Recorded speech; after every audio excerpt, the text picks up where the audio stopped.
కారము ఆయనకున్న ఒక మదము బలుపు ఆయన నెత్తికెక్కిన కళ్ళని కిందకి దించాలన్న ఉద్దేశంతో 2023 ఎన్నికల్లో ప్రజలు కాంగ్రెస్ పార్టీకి ప్రజాప్రభుత్వానికి పట్టం కట్టడం జరిగింది. అప్పటికి కూడా సిగ్గు లేకుండా నోటికొచ్చినట్టు మాట్లాడుతుండ్రు. బుద్ధి చెప్పాలన్న ఒక ఉద్దేశంతో పార్లమెంట్ ఎన్నికల్లో గుండు సున్నా ఇచ్చిర్రు. అప్పటికి కూడా వీళ్ళ మదం ఇంకా వంగుతలేదు తగ్గుతలేదని అంటే తర్వాత వచ్చిన బై ఎలక్షన్స్ కంటోన్మెంట్లో కానీ జూబ్లీహిల్స్లో కానీ బై ఎలక్షన్స్లో కూడా ఊహించని ఫలితాలు కాంగ్రెస్ పార్టీని గెలిపించి బీఆర్ఎస్ పార్టీకి తగిన శాస్తి తెలంగాణ ప్రజానికము పట్టణ ప్రజలు కూడా ఏదైతే గతంలో జనరల్ ఎలక్షన్స్ అప్పుడు బీఆర్ఎస్ పార్టీకి పట్టం కట్టి తప్పు చేసినామని చెప్పి భావించి ప్రజలు తర్వాత బై ఎలక్షన్స్లో పట్టణ ప్రజలు కూడా జూబ్లీహిల్స్లో కంటోన్మెంట్లో కాంగ్రెస్ పార్టీకి భారీ మెజారిటీతోటి కాంగ్రెస్ పార్టీ అభ్యర్థులని గెలిపించడం జరిగింది. సరే ఇప్పటికైనా బుద్ధి వచ్చిందా సిగ్గు వచ్చిందా అని అంటే రాక లోకల్ బాడీ ఎలక్షన్స్లో మొత్తం మేమే జెండా ఎగరేస్తాము మేమే జెండా పాతామని చెప్పి మాట్లాడిన బీఆర్ఎస్ పార్టీ మొత్తము సంపూర్ణ బాధ్యత నా భుజస్కంధాలపై వేసుకుంటున్నా గెలిపిస్తా అని చెప్పి విర్రవీగిన కల్వకుంట్ల తారక రామారావుకి పంచాయతీ ఎలక్షన్స్లో 80% గ్రామ పంచాయతీలో కాంగ్రెస్ పార్టీ కైవసం చేసుకోవడం జరిగింది. దాని తర్వాత మున్సిపల్ ఎన్నికల్లో కూడా తెలంగాణ ప్రజలు కర్రు కాల్చి వాత పెట్టినా కూడా ఇప్పటికి కూడా సిగ్గు లేకుండా మళ్ళీ బయటికి వచ్చి మేమేదో పీకి పొడుస్తామని చెప్పి మాట్లాడుతుండ్రు. కేసీఆర్ గారు నిజంగా మీకు చిత్తశుద్ధి ఉంటే వయసులో పెద్దవారు కాబట్టి సిగ్గుంటే అని చెప్పి నేను మాట్లాడతలేను.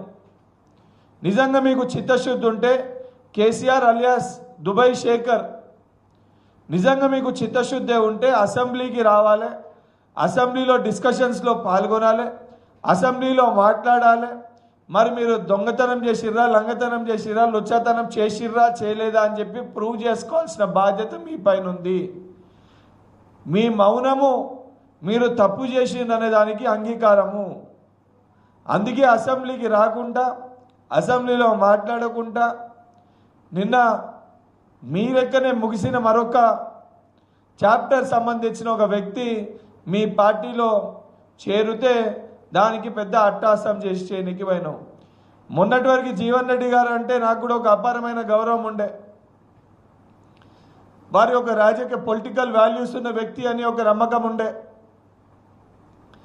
కానీ జీవన్ రెడ్డి గారు కూడా అందరి లెక్కనే తన స్వార్థ రాజకీయాల కోసం ఎంత నీచానికైనా దిగజారుతాడని చెప్పి నిన్న మాట్లాడిన ప్రసంగంలో చాలా స్పష్టంగా అర్థమైంది. జీవన్ రెడ్డి గారు మీరు ఏదైతే నిన్న మాట్లాడినో మీరు ఒకసారి మీరు పునరాలోచించుకోవాలి. నేను శాసన మండలి సభ్యునిగా అయినప్పుడు మీరు శాసన మండలిలో ఉన్నప్పుడు మీరు ప్రజాప్రభుత్వం చేస్తున్న పనితీరుని నిన్న మాట్లాడిన అన్ని అంశాలని పొగిడి మాట్లాడిన వ్యక్తి మీరే. పొగడుతలతో ముంచేసిన వ్యక్తులు మీరే. ఆ రోజు ఈరోజు మీ సొంత లాభాల కోసము మీకు కాంగ్రెస్ పార్టీ 14 సార్లు బీఫామ్ ఇచ్చినప్పటికీ కాంగ్రెస్ పార్టీ మీకు అపారమైన గౌరవం ఇచ్చినప్పటికీ కూడా మీ స్వార్థం కోసము మీ స్వార్థ రాజకీయాల కోసము మీ వ్యక్తిగత స్వార్థం కోసము ఈరోజు ప్రజాప్రభుత్వం పైన కాంగ్రెస్ ప్రభుత్వం పైన కాంగ్రెస్ పార్టీ పైన మాట్లాడడం అనేది చాలా బాధాకరము. కానీ నా మొత్తం మీటింగ్లో కేసీఆర్ మాట్లాడిన ఒక అంశము 100% కరెక్ట్. నాకు 72 ఏళ్ళు జీవన్ రెడ్డి గారికి 76 ఏళ్ళు మా ఇద్దరిది అయిపోయింది. ఒకరి తర్వాత ఒకళ్ళం ఉన్నామా అని చెప్పి మీరే మాట్లాడినారు. నేనన్న మాటలు కాదు, నిన్న కేసీఆర్ గారు మీరే మాట్లాడిన మాటలు. మీ ఇద్దరు కలిసి హరే రామ హరే కృష్ణ అని పాడుకున్నాడు తప్ప తెలంగాణ ప్రజలకి మీ వల్ల ఒరిగేదేమీ లేదు, వచ్చేదేమీ లేదు. నిజంగా మీకు చిత్తశుద్ధి ఉంటే తెలంగాణ ప్రజల పట్ల మీకు అపారమైన గౌరవము ఉంటే నిన్న మీరు ఆ రకంగా మాట్లాడకపోతుండే నిన్న మీ మాటల్లో కూడా మీ మదము మీ బలుపు మీ కొవ్వు చాలా స్పష్టంగా కనబడ్డది. మీరు చేసిన తప్పులకి ప్రజలు మిమ్మల్ని నీలకేసి కొడితే ప్రజలు తప్పు చేసిరని చెప్పి నిన్న కూడా ప్రజల్నే నిందిస్తున్నావు. నిన్న కూడా ప్రజల గురించే మాట్లాడుతున్నావు. ఈరోజు కల్వకుంట్ల చంద్రశేఖరరావు దొంగతనం చేసిండని చెప్పి సరే నేను మా పార్టీ నాయకులు మాట్లాడితే రాజకీయ పరంగా విమర్శించారు అనుకోవచ్చు, కానీ కన్న కూతురు కేసీఆర్ కన్న కూతురు తోడబుట్టిన కేటీఆర్ చెల్లె వాళ్ళ కుటుంబ సభ్యురాలు తనే బయటికి వచ్చి అడ్డగోలుగా వాళ్ళని రాక్షసులు రాబందులు తెలంగాణ రాష్ట్రాన్ని ఆగం చేసిర్రని చెప్పి వాళ్ళు మాట్లాడింది. సొంత బిడ్డనే తండ్రి పైన అంత నీచానికి దిగజారి వాస్తవాలు చెప్తుంటే, సొంత కుటుంబ సభ్యులే బయటికి వచ్చి నీ పైన విమర్శలు చేస్తుంటే తెలంగాణ ప్రజలు నిన్ను నమ్మే పరిస్థితి ఉంటుందా? ఒకసారి పునరాలోచించుకోవాలి కేసీఆర్ గారు అలియాస్ దుబాయ్ శేఖర్ గారు.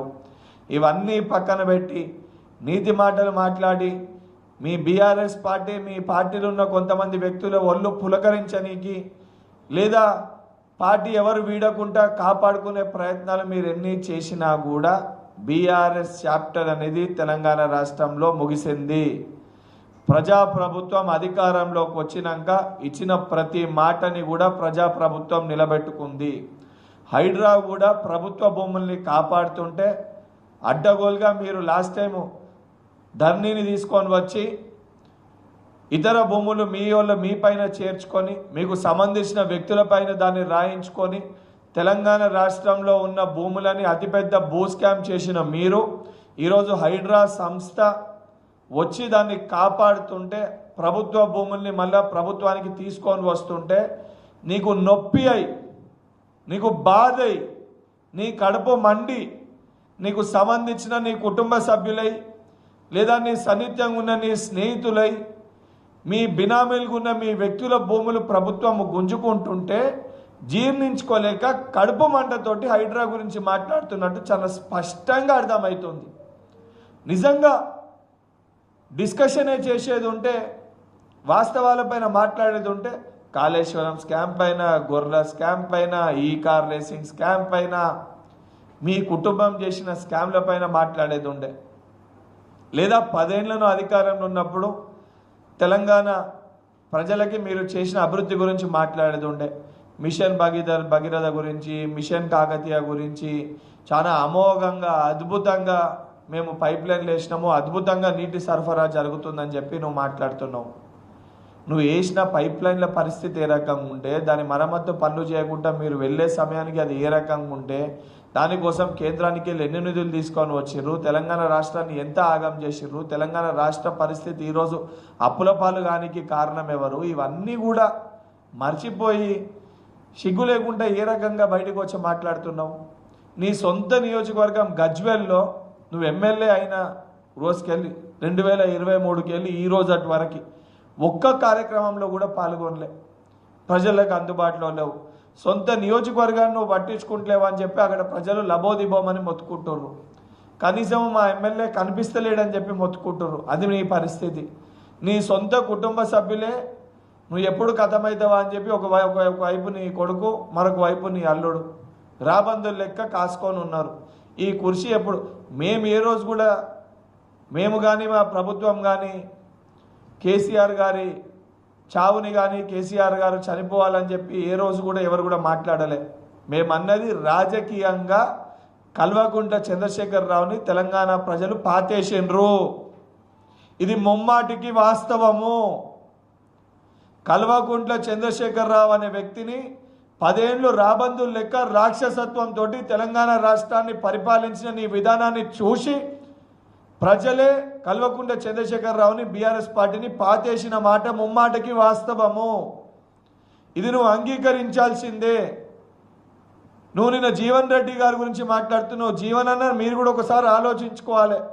ఎమ్మెల్యేకి పోటీ చేస్తే ప్రజలు మీకేం తీర్పిచ్చిర్రు, పార్లమెంట్కి పోటీ చేస్తే ప్రజలు మీకేం తీర్పిచ్చిర్రు.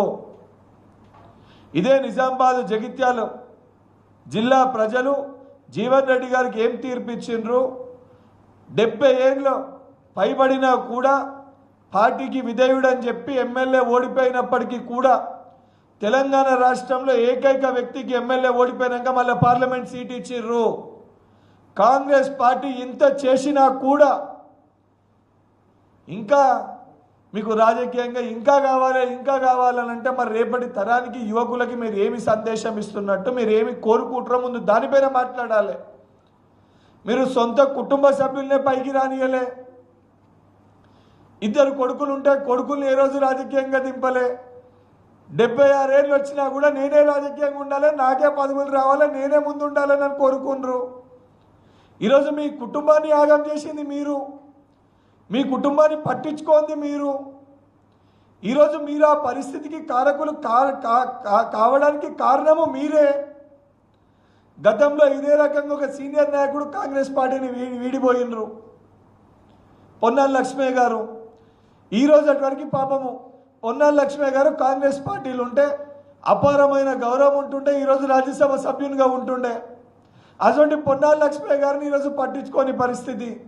అటువంటి పొన్నాల లక్ష్మయ్య గారు ఒకరు ఉన్నారా అని చెప్పి ఈరోజు తెలంగాణ ప్రజలు మర్చిపోయే పరిస్థితికి బీఆర్ఎస్ పార్టీ తీసుకొని వచ్చింది. జీవన్ రెడ్డి గారు రేపొద్దున మీకు పట్టపోయే గతి స్థితి కూడా అదే అని చెప్పి గుర్తు చేసుకోవాలి. ఈ ప్రజాప్రభుత్వంలో గౌరవ ముఖ్యమంత్రి రేవంత్ రెడ్డి గారి పరిపాలనలో తెలంగాణ ప్రజలందరూ చాలా సంతోషంగా ఉన్నారు.